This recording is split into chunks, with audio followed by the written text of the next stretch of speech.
یاد میں تیری سب کو بھلا دوں، کوئی نہ مجھ کو یاد رہے۔ اعوذ باللہ من الشیطان الرجیم، بسم اللہ الرحمن الرحیم۔ وَأَنفِقُوا فِي سَبِيلِ اللَّهِ وَلَا تُلْقُوا بِأَيْدِيكُمْ إِلَى التَّهْلُكَةِ وَأَحْسِنُوا إِنَّ اللَّهَ يُحِبُّ الْمُحْسِنِينَ۔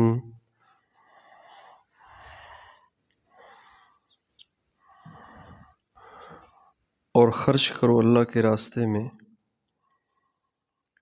اور مت ڈالو اپنے ہاتھوں سے اپنے آپ کو ہلاکت کی طرف، اور احسان کرو، بے شک اللہ تعالیٰ احسان والوں کو پسند فرماتے ہیں۔ یہ سورہ بقرہ کی آیت نمبر 195 ہے، اور قرآن مجید کی یہ وہ سب سے پہلی آیت ہے کہ جس میں اللہ تعالیٰ نے کسی کے بارے میں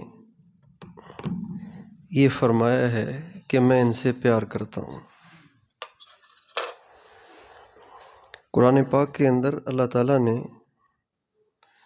کئی قسم کے لوگوں کے لیے یہ ارشاد فرمایا ہے کہ میں ان سے پیار کرتا ہوں، یہ مجھے بہت اچھے لگتے ہیں۔ اللہ تعالیٰ کا کسی کے متعلق یہ فرمانا کہ یہ مجھے بہت اچھا لگتا ہے اور میں ان سے پیار کرتا ہوں، یہ کتنی بڑی بات ہے۔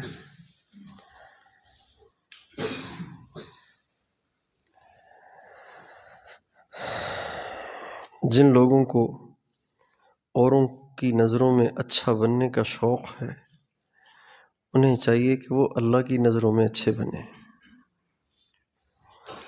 جن لوگوں کو معزز بننے کا شوق ہے، انہیں چاہیے کہ وہ اللہ کے ہاں معزز بنیں۔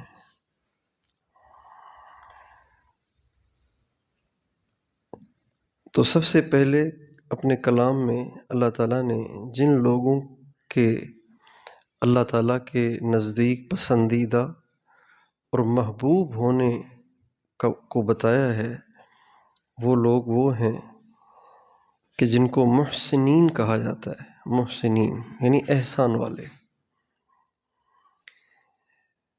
احسان کا لغت میں تو ترجمہ ہے کسی کام کو اچھے طریقے سے کرنا۔ احسان کہتے ہیں کسی کام کو اچھے طریقے سے کرنا۔ ایک ہوتا ہے نا سر سے اتارنا، جیسے چاہا کرنا، ایک ہوتا ہے کسی کام کو بنا بنا کے اچھے طریقے سے کرنا۔ عربی زبان میں، لغت میں احسان اس کو کہتے ہیں، لیکن ایک مشہور حدیث ہے جس کو حدیث جبریل کہتے ہیں۔ اس میں حضرت جبریل علیہ السلام انسان کی شکل میں نبی کریم صلی اللہ علیہ وسلم کی خدمت اقدس میں حاضر ہوئے تھے، اور آ کے کچھ سوالات کیے تھے۔ ان سوالوں میں سے ایک سوال انہوں نے یہ بھی کیا تھا، مل احسان، یا رسول اللہ یہ احسان کیا ہے؟ چونکہ احسان کا قرآن مجید میں کافی تکرار ہے، کہیں فعل کی شکل میں اور کہیں صیغہ صفت کی شکل میں۔ کہیں اللہ تعالیٰ نے یہ فرمایا ہے کہ یہ احسان والے مجھے بہت اچھے لگتے ہیں، احسان والے میں ان سے بہت پیار کرتا ہوں۔ یہ جو بات ہے نا کہ احسان والے مجھے بہت اچھے لگتے ہیں، اللہ تعالیٰ نے قرآن پاک میں 5 دفعہ فرمائی ہے، 5 دفعہ۔ ایک تو سورہ بقرہ میں فرمایا ہے محسن مجھے بہت اچھے لگتے ہیں، اور ایک سورہ آل عمران میں فرمایا ہے محسن مجھے بہت اچھے لگتے ہیں، اور آل عمران میں دوسری دفعہ بھی فرمایا ہے یہ محسن مجھے بہت اچھے لگتے ہیں، اور ایک مائدہ میں فرمایا ہے محسن سے اللہ پیار کرتا ہے، اور مائدہ میں دوسری دفعہ بھی فرمایا ہے کہ اللہ محسنین سے پیار کرتا ہے۔ 5 دفعہ ان لوگوں سے محبت کا تکرار کیا ہے، اور کسی صفت کے لیے اتنا تکرار نہیں کیا۔ اللہ تعالیٰ نے پورے قرآن میں کسی صفت کے لیے اتنا تکرار نہیں کیا۔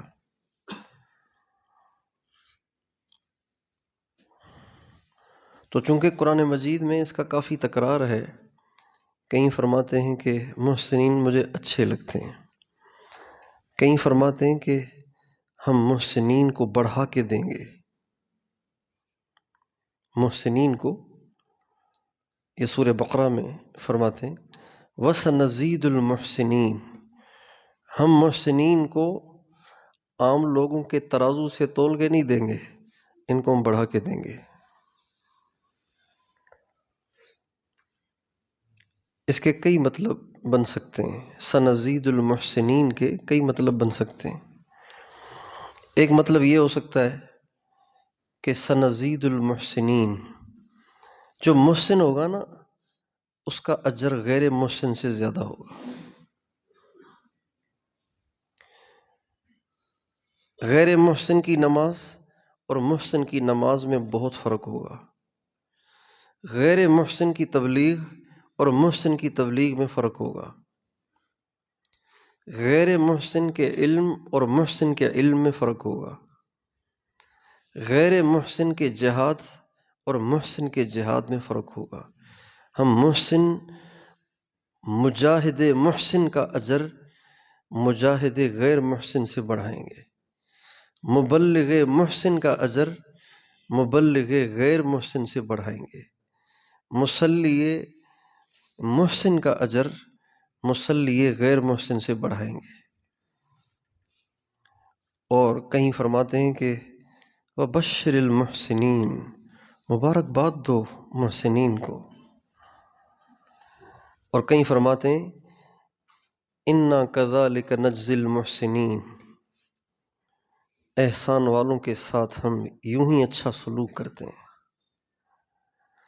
اور کہیں فرماتے ہیں اِنَّ اللَّهَ لَا يُضِيعُ أَجْرَ الْمُحْسِنِينَ، یہ جو محسنین ہوتے ہیں نا ان کا اجر اللہ ضائع نہیں کرتے۔ تو کافی تکرار ہے۔ اور ایک جگہ فرماتے ہیں وَإِنَّ اللَّهَ لَمَعَ الْمُحْسِنِينَ، اللہ تو احسان والوں کے ساتھ ہے، اللہ تو ان کے ساتھ ہے۔ محسنین کی فیور میں اللہ ہے، محسنین کی حمایت میں اللہ ہے۔ تو یہ کتنا تکرار ہے۔ ان اللہ مع الذین اتقوا والذین هم محسنون، محسنین کے ساتھ اللہ ہے۔ تو حضرت جبریل انسان کی شکل میں آئے تھے اور آ کے پوچھا کہ یا رسول اللہ یہ احسان کیا ہے؟ تو آپ صلی اللہ علیہ وسلم نے ارشاد فرمایا ان تعبد اللہ کأنک تراہ فإن لم تکن تراہ فإنہ یراک، اللہ تعالیٰ کی عبادت ایسے کر گویا کہ تو اسے دیکھ رہا ہے۔ اللہ تعالیٰ کی عبادت ایسے کر جیسے ایک عاشق کو محبوب کہیں مل جائے اور اس پہ اس کی نظر پڑ جائے تو وہ اس کو کیسے دیکھتا ہے؟ سرسری نظر سے دیکھتا ہے یا ٹکا کے دیکھتا ہے؟ تو جیسے کوئی عاشق کسی محبوب کو دیکھتا ہے تو پھر اس کا منہ پھٹا کا پھٹا رہ جاتا ہے، آنکھیں کھلی کی کھلی رہ جاتی ہیں، وہ ہکا بکا ہو جاتا ہے، وہ گویا اس میں گم ہو جاتا ہے۔ تو احسان کی اصل کیفیت یہ ہے کہ انسان اللہ تعالیٰ کی عبادت والے کام اس استغراق کے ساتھ کرے، اس محویت کے ساتھ کرے کہ گویا اللہ کو دیکھ رہا ہے۔ یہ احسان کا اعلیٰ درجہ ہے کہ اس درجے کا اسے استغراق حاصل ہو، کأنک تراہ، گویا بس وہ اللہ کو دیکھ رہا ہے۔ اور اگر کسی کو استغراق کا یہ درجہ حاصل نہیں ہے تو اس احسان کا ادنا درجہ یہ بھی ہے کہ یہ کیفیت ہو کہ اللہ دیکھ رہا ہے۔ اگر کسی کو یہ کیفیت حاصل ہو نا، ہر عمل میں یہ والی کیفیت حاصل ہو، تو یہ بھی احسان میں شامل ہے، یہ بھی محسنین میں شامل ہے، اور احسان کے جتنے فضائل ہیں وہ اس کو بھی حاصل ہوں گے۔ تو اب احسان کیا ہوا؟ اللہ کے دھیان میں رہنا، اللہ کے خیال میں رہنا، اللہ کی محبت میں رہنا، یہ احسان ہے۔ اسی کو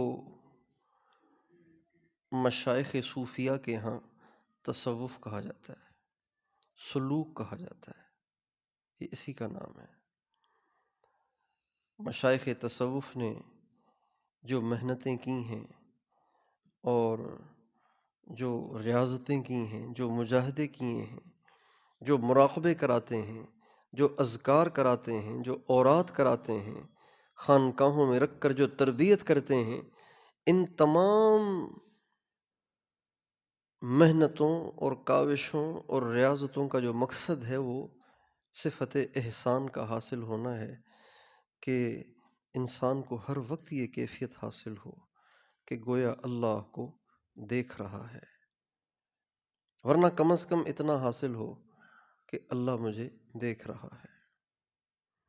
چنانچہ یہ والی کیفیت نبی کریم صلی اللہ علیہ وسلم کے صحابہ کو تو حاصل ہو گئی صرف سرکار سے ایمان کی حالت میں ملاقات اور دیدار سے۔ جس نے ایمان کے ساتھ ایک دفعہ نبی کریم صلی اللہ علیہ وسلم کو دیکھ لیا، اس کو یہ کیفیت حاصل ہو جاتی تھی۔ سبحان اللہ، حضور کے دیدار میں کتنا اثر ہے کہ ایک دفعہ جس نے ایمان کے ساتھ دیکھا، اس کے اندر کے سارے گندے جذبات ختم ہو گئے، اور وہ اللہ کی محبت سے ایسا سرشار ہوا کہ گویا اللہ کو دیکھ رہا ہے۔ آپ علیہ الصلوۃ والسلام مسجد میں تشریف لائے، ایک صحابی کو دیکھا، حضرت حارثہ کو، کہ وہ لیٹے ہوئے تھے۔ آپ نے ان کو پاؤں سے ہلایا، پھر فرمایا کہ حارثہ، رات کیسی گزری؟ صبح کس حال میں کی؟ یعنی رات کیسے گزری، اور صبح جب تمہاری صبح آئی تو تمہاری اس وقت کیا کیفیت تھی؟ کہنے لگے کہ اصبحت مؤمنا حقا، صبح اس حال میں کی ہے کہ ایمان بہت مضبوط ہے۔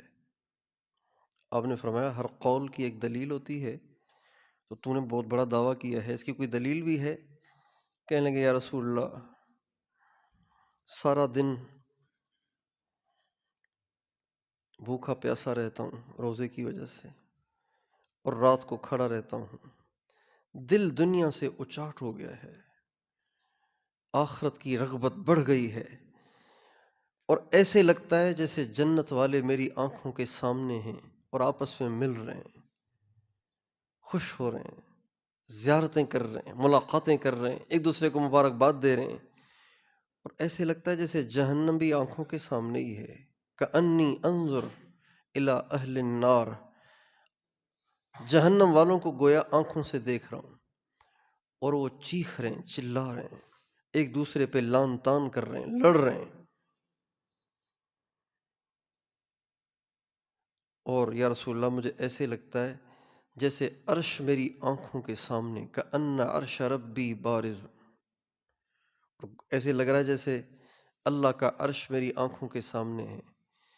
آپ علیہ السلام نے فرمایا عرفت فالزم، تجھے معرفت کا نور حاصل ہو گیا ہے، اب اس پہ پکے رہنا، بس اس میں دوام پیدا کرنے کی کوشش کرو۔ تو یہ ہے احسان، یہ کیفیت حاصل ہو جائے کہ ہر وقت دل کا تعلق اللہ تعالیٰ کی ذات کے ساتھ جڑا رہے۔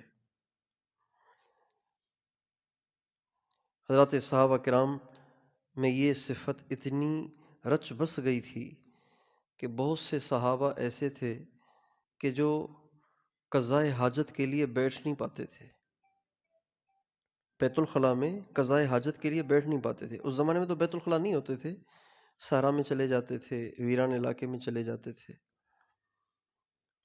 تو ان سے بیٹھا نہیں جاتا تھا، چونکہ قضائے حاجت کے لیے تو کپڑے اٹھانے پڑیں گے نا سطر سے، تو وہ کپڑا اٹھا ہی نہیں پاتے تھے۔ کیسے اٹھائیں؟ اللہ دیکھ رہا ہے، اللہ سامنے ہے۔ اب اللہ سامنے ہے اور میں کپڑے اتار دوں؟ ان سے بیت الخلاء، ان سے قضائے حاجت کے لیے بیٹھا نہیں جاتا تھا۔ لیکن یہ ایسی مجبوری ہے کہ جس کو آدمی روک ہی نہیں سکتا۔ تو جب مجبور ہو کر وہ قضائے حاجت کے لیے بیٹھتے تو اپنے سینوں کو اپنی رانوں سے چپکا لیتے تھے کہ تاکہ شرمگاہ پہ اوپر والے کی نظر نہ پڑے۔ ایسا ان پہ غلبہ تھا صفت احسان کا کہ یہ کیفیت ہو جاتی تھی۔ چنانچہ اللہ تعالیٰ نے ان کی تسلی کے لیے قرآن پاک کی آیتیں اتاریں۔ الا انہم یثنون صدورہم لیستخفوا منہ الا حین یستغشون ثیابہم یعلم ما یسرون وما یعلنون۔ دیکھو دیکھو، یہ میرے نبی کے صحابہ اپنے سینے موڑ موڑ کے بیٹھتے ہیں تاکہ اپنی شرم گاہوں کو مجھ سے چھپائیں۔ ان کو بتاؤ، جب تم نے کپڑے پہنے ہوتے ہیں اللہ تب بھی دیکھ رہا ہوتا ہے، تم اس سے کیسے چھپو گے؟ لہٰذا اپنے آپ کو تکلیف میں مت ڈالو، سکون سے قضائے حاجت سے فارغ ہو۔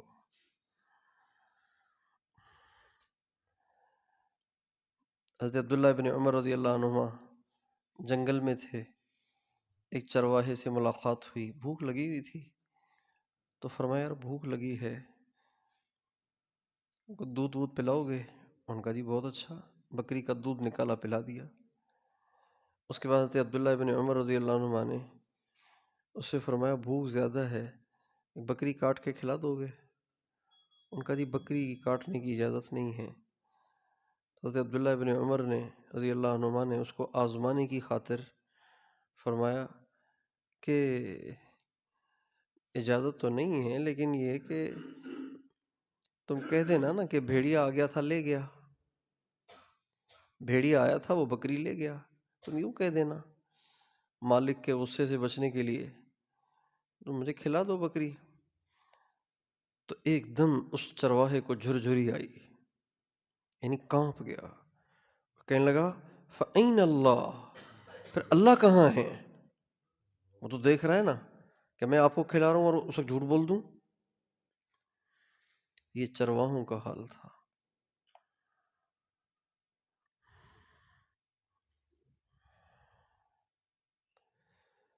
ہمارے سید الطائفہ اعلیٰ حضرت حاجی امداد اللہ صاحب مہاجر مکی، جو ہمارے پیروں کے پیر ہیں، ہمارے اکابر کے پیر ہیں، رحمۃ اللہ علیہ، کہ ایک خادم کہتے ہیں کہ حضرت حاجی صاحب ہمیشہ جب لیٹتے تھے تو پاؤں نہیں پھیلاتے تھے۔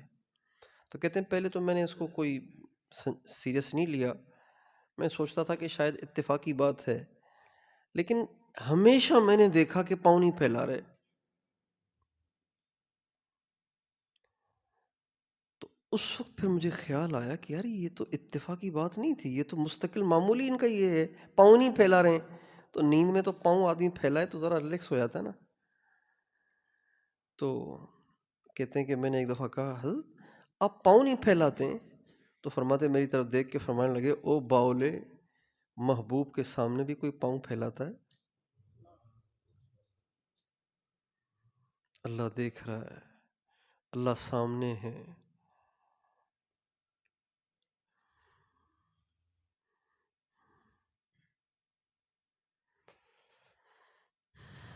اس کو صفت احسان کہتے ہیں۔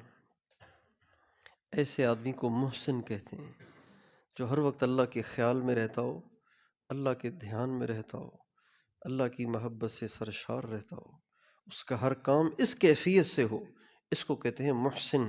اللہ تعالیٰ فرماتے ہیں یہ مجھے بہت اچھے لگتے ہیں، 5 دفعہ یہ مجھے بہت اچھے لگتے ہیں۔ یہ وہ سب سے پہلی خوش قسمت جماعت ہے کہ جن کو اللہ تعالیٰ نے یہ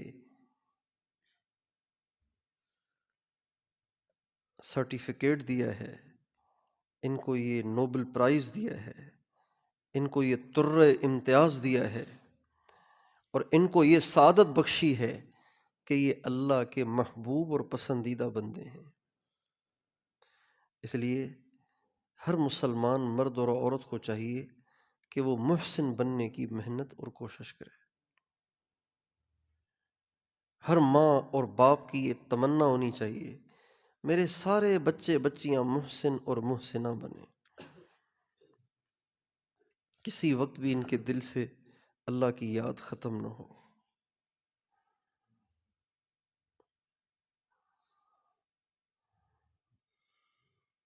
مشائخ تصوف نے اس کیفیت کو پیدا کرنے کے لیے مختلف طریقے اپنائے۔ صوفیاء متقدمین جو تھے ان کا طریقہ یہ تھا کہ وہ نفس کی اتنی خلاف ورزیاں کراتے تھے، اتنی خلاف ورزیاں کراتے تھے، اتنی خلاف ورزیاں کراتے تھے کہ نفس پامال ہو جاتا، نفس پامال ہو جاتا اور اللہ تعالیٰ سے محبت اور اللہ کے دھیان کی یہ کیفیت پیدا ہو جاتی تھی۔ یہ صوفیاء متقدمین کا طریقہ تھا۔ مجاہدے کرواتے تھے، کھانا نہیں کھانا، آرام نہیں کرنا، نفس کو توڑنے والے کام کرنے ہیں۔ لیکن صوفیاء متأخرین نے، مشائخ متأخرین نے، چونکہ تصوف کا جو سارا نظام ہے یہ سارا الہامی ہے، اللہ کی طرف سے الہام ہوا ہے کہ اس طرح سے انسانوں کی تربیت ہو سکتی ہے۔ جیسے تبلیغ کا جو جتنا سارا نظام ہے یہ سارا الہامی ہے۔ تبلیغ کا سارا جو سسٹم ہے، جو پورا نظام ہے، یہ سارا الہامی ہے، اللہ کی طرف سے مولانا الیاس صاحب رحمۃ اللہ علیہ پر القاء کیا گیا، نبی کریم صلی اللہ علیہ وسلم کی طرف سے اس کی تعلیم دی گئی۔ یہ کوئی 100% صحابہ کی زندگیوں سے نہیں لیا گیا ہے کہ بھئی ہر صحابی مہینے میں پابندی سے روزہ لگاتا تھا، سال میں چلہ لگاتا تھا، ہفتے میں 2 گشت کرتا تھا۔ ایسے نہیں ہے، یہ الہامی ہے۔ اللہ تعالیٰ نے مولانا الیاس صاحب رحمۃ اللہ علیہ پہ القاء کیا کہ اگر اس ترتیب سے آپ نے لوگوں کو ان کاموں میں لگا دیا تو ان کی اپنی بھی اصلاح ہوگی اور ان کے ذریعے سے اوروں کو بھی فائدہ ہوگا۔ چنانچہ ہوا۔ تصوف کا جو سارا نظام ہے یہ بھی سارا الہامی ہے، اصل کہیں نہ کہیں سے مل جاتی ہے، لیکن پورا جو نظام ہے یہ الہامی نظام ہے۔ اللہ تعالیٰ نے تابعین کے زمانے میں اپنے مقبول اور منتخب بندوں پر یہ نظام کھولا کہ وہ صفت اور وہ کیفیت جو میرے پیارے نبی کی صحبت سے لوگوں کو ملا کرتی تھی، اب وہ والی کیفیت پیدا کرنے کے لیے یہ کام اگر کر لیے جائیں تو یہ کیفیت آ سکتی ہے۔